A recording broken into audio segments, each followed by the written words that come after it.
Your average hockey fan here, and today I would like to talk about my favorite NHL memorable moments. The moments that stick out most to me over the years, the things I've seen that when I think of NHL, they're stuck in my head. The number one moment for me always, as a Habs fan, is the PK Subban hit on Brad Marchand. As you see behind me, PK Subban has Brad Marchand flying.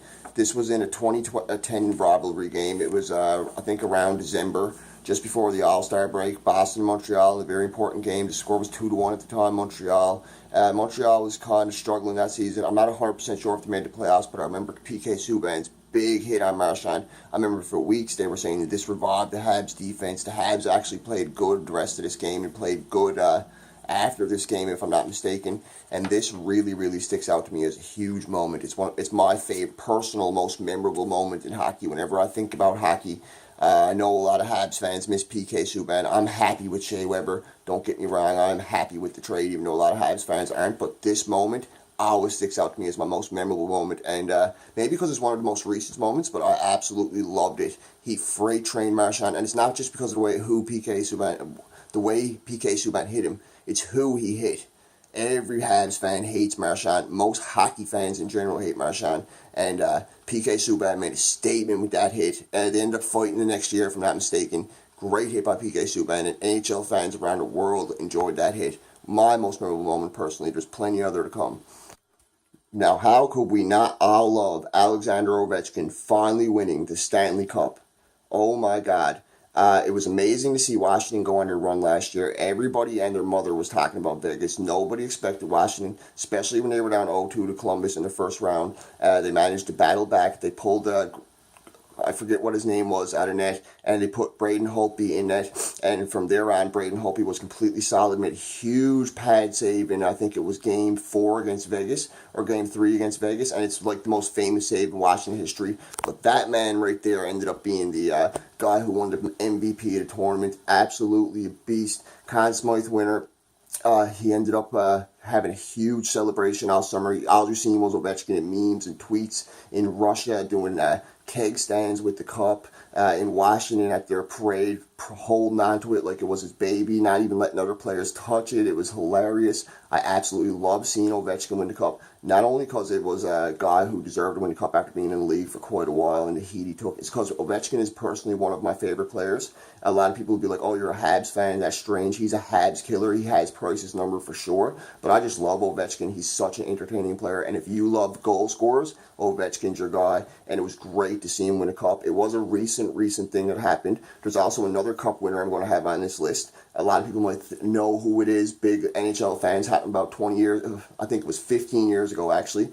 Another guy, but Ovechkin. I was so happy to see him win the cup. I was dying for the guy to win a cup. The one knock on Ovechkin as a great player is he never won a Stanley Cup. He couldn't lead a team to a cup. He wasn't a good leader. Washington was just known as choke artists in the playoffs. Well, from now on, they're not going to be known as choke artists. They got their cup, and it's good to see Ovechkin get it. I wouldn't mind seeing him get another one. Not anytime soon. Maybe at the end of his career. I'd like to see Montreal get one before then. But it was good to see Ovechkin win that cup, and that's a very memorable moment for me as well. Also, another very memorable moment, and for completely different reasons. It was a very gruesome moment. I was a bit younger. I was only about 10 or 12 years old myself when this happened, but I remember seeing it on SportsCenter and being like, oh my God, next to the goalie who got his throat sliced, it was the grossest thing I've ever seen. Richard Zednik for Florida, I think it was the early 2000s, was playing against Buffalo. He went to check a guy against the boards behind his team's net. He was flying in and the guy fell backwards. It was completely incidental. It wasn't on purpose at all. His skates came up and caught Zednik in his jugular. I couldn't even get the words out of my mouth. It was so gruesome. Looking back at the video today, oh my God. It literally sent chills through my spine. I'm so happy to hear he survived. He was fine after this. It wasn't life-threatening or nothing like that. If it would have been if doctors weren't on the spot. But good thing about NHL are they had doctors and trainers on the spot. If you get hurt like that, there's a doctor there to attend to you immediately, to save your life if you're in a life-altering situation like this. And Zednik was. You may not be able to see it in the picture there because it's a bit bright, but there was a trail of blood behind his neck. It sliced his jugular vein. I think it didn't like completely slice it, it only like nicked it, but that was enough to have blood going everywhere. He lost at least 2 liters of blood from what I read in the story, and it was very, very serious injury, and it was very, very scary. Notable to mention Jay Bouwmeester. They kept showing him on the bench, and he was white as a ghost. He looked like he was going to cry. I'm pretty sure he was good friends with Zednik. He was part of Florida, and you could just see it all over Bouwmeester's face. He was so shook, he didn't even want to play the game. Both benches were like looking like, how are we still going to play this game? They ended up finishing the game, but you could tell on both sides, so many players and coaches were concerned about Zednik. As soon as the game ended, you seen the coach going right to the, like running to the locker room pretty much. It was a very, very traumatic moment and a very memorable moment in the NHL. And long-time NHL fans will definitely remember this one. Also, there was a goalie years ago, I forget what his name was, Mikhailchuk or something like that. He got his throat sliced very bad. You want to see a gruesome injury? Go on YouTube and look at that. Sickening. This infamous moment, you might not be able to tell by this picture. It was really hard to find a good picture of this, except for the guy just sitting there with the helmet on, was when Adam Pardy of the Winnipeg Jets went through the glass. He got knocked through the glass by, I think it was Duncan Keith, I believe. He ended up getting knocked through the glass by Chicago Blackhawk in Chicago, and one of the fans in Chicago reached over, ripped the helmet off Adam Pardy's head, put it on his own head with a bear in the ear. Well, the fan's girlfriend or wife or significant other, I'm assuming, real classy lady, dumped a beer over Adam Pardy's head. It was a very comical moment. Pardy handled it really well. He had me cracking up in the post-game interview where he was like, yeah, I'm pretty sure I could smell beer off myself the whole game. Obviously, he said he thought it was liquor, actually. I think it was vodka or something like that, he said. But it was a very, very comical moment in the NHL. It was in the playoffs, if I'm not mistaken. It was Chicago versus Winnipeg. They still have a good rivalry going when they play, and they always have hard games. And this was a really, really intense game. I remember watching this game live, and the commentators were going crazy. It was back and forth, big hits the whole game, and Pardy fucking got rocked through the glass. And when he got rocked through the glass, he didn't just get rocked through the glass. The guy that rocked through the glass and a couple other players all like piled on each other, so Pardy was leaned into the glass, tipped over. The glass wasn't fully broken, so he's basically laying out on a big plate of glass while the fan reaches over, completely rips the helmet, straps it all right off his head, puts it on his head, does the drunken chant, puts his hand up. I'm sure he's a legend in Chicago. Look for a statue of that guy in 20 years Chicago. Huge memorable moment to me.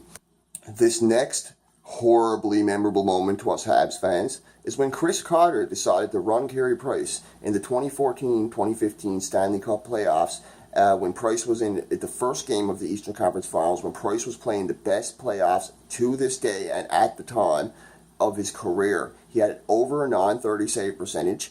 If I'm not mistaken, it was the year after or the year prior to he won the Hart, the Vezina, all those things he won. He was having a miracle run. He was doing great. Actually, it was the year after, because the year after this, he missed 10 months. Due to this injury, not only did Montreal not advance in that playoffs, they lost Price for the whole round, the whole playoffs, which in my opinion cost us a shot at the Stanley Cup. I think they would have won the Stanley Cup with the way Price is playing. He was having a Patrick Waugh-like season and a Patrick Waugh-like playoffs.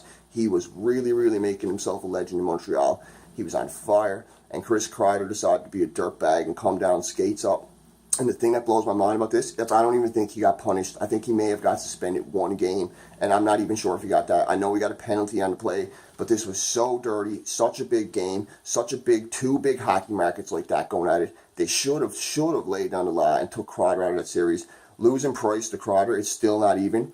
Like, if they took 4 Chris Kreiders off the ice, I still wouldn't trade Carey Price for him. It was devastating. Not only that, it was devastating for the Habs next year because Price missed 90% of the next year, I believe. He only played 10 games.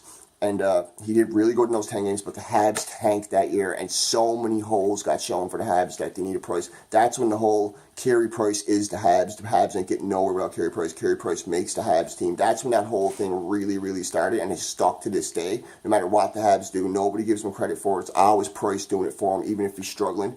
Love Carey Price. This was a devastating injury, and it's one of the most memorable moments to me for all the wrong reasons. As a Habs fan, it kills me. But it happened, and it's the past, and let's hope Carey Price can move past it and get that Stanley Cup. Shout out to all cancer survivors. You're all extremely strong. My aunt actually died of cancer. My daughter was named after a very close person to me who was taken by cancer, so cancer touches my heart. And a very memorable moment to me was when Mario Lemieux came back from cancer. I was only 6 years old at the time, so I didn't understand the impact of what he was doing. But my father was really big on Lemieux. My stepfather was too. And I remember watching this game as a kid and being like, whoa, he came back from cancer. Why does cancer? And that's when I started really understanding what cancer was. But what really stands out to me is Lemieux scored a goal in that game, and it was his 40th of the season. The guy had cancer and came back, battled it halfway through a season, came back, still had 40 or 50 goals that season. Absolute legend. Went down to win another cup. Actually, that was after he won his 2 cups. He didn't win a cup after this, but he went down to do some really great things. Couple league MVPs and stuff, and scoring titles. Cancer could have took him out, could have ended his life, but instead of letting cancer in his life, he came back, was stronger than ever, and was the Lemieux we all know to this day. Absolute legend, and this is one of the most memorable moments for me for sure. Gotta love Mario Lemieux, no matter who you are. Shout out to Pittsburgh fans, shout out to cancer survivors. All cancer survivors should look at this moment as an inspiration. It was great, and it was great to see him come back strong after going through chemotherapy, after his body deteriorating, to come back like he never lost a beat and score a goal. Amazing. If it wasn't for Ovi winning a cup, this guy would have been way higher. He's the second best person I've ever seen win a cup that I was so happy for, even though he was a long-time Boston Bruin. He won the cup back in 2001 with Colorado, but he didn't win it with Boston. If he had to win it with Boston, there's no way he would have been on this list. I don't care how memorable it was. But after 19 or 20 years in Boston, being their best defenseman forever, setting all kinds of NHL records, I'm almost sure he's the all-time leader in points for a defenseman. Ray Bourque finally won his Stanley Cup in his last year in Colorado. His very last moment in the NHL, his last time on the ice as a player dressed, was these moments holding the Stanley Cup. Absolutely happy, absolutely elated. I was never a big Colorado fan, especially where they had Juan. I was a Montreal fan growing up, but this was the one time I rooted for Colorado in the playoffs because I really wanted to see Bourque win that cup. It was a big story going into the playoffs. It was a big story all playoffs. Colorado was favorites that year to win the cups, so a lot of people thought this was Bourque's shot. That's why he signed in Colorado. He was pretty dead set on these were his last year or his last few years, and he got his cup in Colorado. It was a magical, magical moment.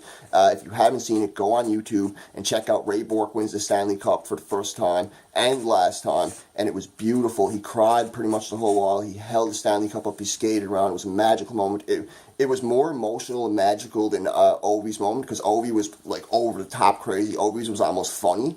But for a lot of Boston fans and Colorado fans, this was a big moment. It probably hurt a lot of Boston fans. Actually, a lot of Boston fans were probably disgusted. Like 20 years with my team and couldn't even come close to winning the cup. I don't even think they made a final. And 1 year in Colorado and you got a Stanley Cup. So that really had to hurt Boston fans. But a huge memorable moment to this Habs fan.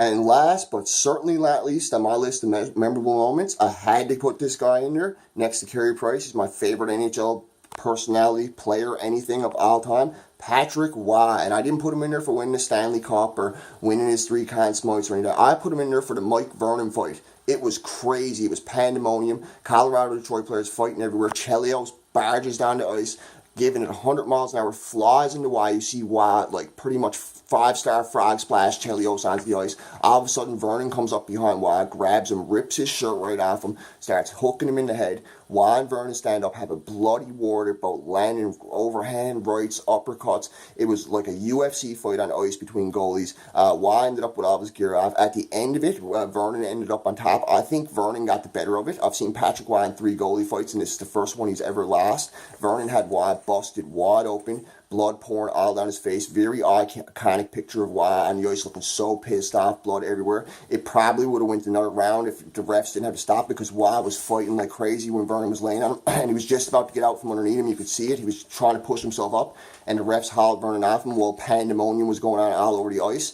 It was a crazy fight. One of the best, it is the best goalie fight of all time, in my opinion, except for Marty Biron getting his ass kicked back in the day. I'm pretty sure it was by Tim Thomas, I think, or somebody like that. Or no, Ray Emery kicking Marty Biron's ass back in the day. Rest in peace, Ray. Gotta love Ray Emery. He was a real scrapper too. Would have liked to see Waugh in his prime go at it with Emery. That would be a fight. Rest in peace, Emery, man. Rest in peace, Razor. But yeah, Waugh versus Mike Vernon. What a scrap. 2 legendary goalies. And they're on this list not for their play. They're on this list for their fists. Absolutely loved Waugh as a Habs fan. This was great. He wasn't with Habs at the time. This was when he was in Colorado. But I still was a fan of Waugh. I'll always be a fan of Waugh to this day. Don't like what Montreal did to him. This was a great fight. Great Waugh moment. Shows how much of a savage he is. And Bruce Boudreau's lucky he didn't get over that glass that time they went at it. Because this probably would have been Bruce Boudreau. With Waugh just destroying him. But this is my last memorable moment to me. I had a bunch more. I could say honorable mentions for days, like Tinu Solani back in the day, scoring all those goals, and What else?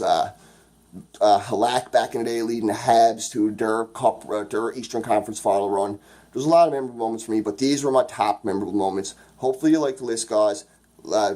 Be sure to hit the subscribe button. Be sure to leave a like. Feel free to leave a comment if you have any that you think should have been on this list. Your most memorable moments. As a Habs fan, I had to sneak a few Habs in there, a few Bruins, a few Avs, but you know how it is. Subscribe, like, have a good day, folks. Mr. Average Hockey Fan, over and out.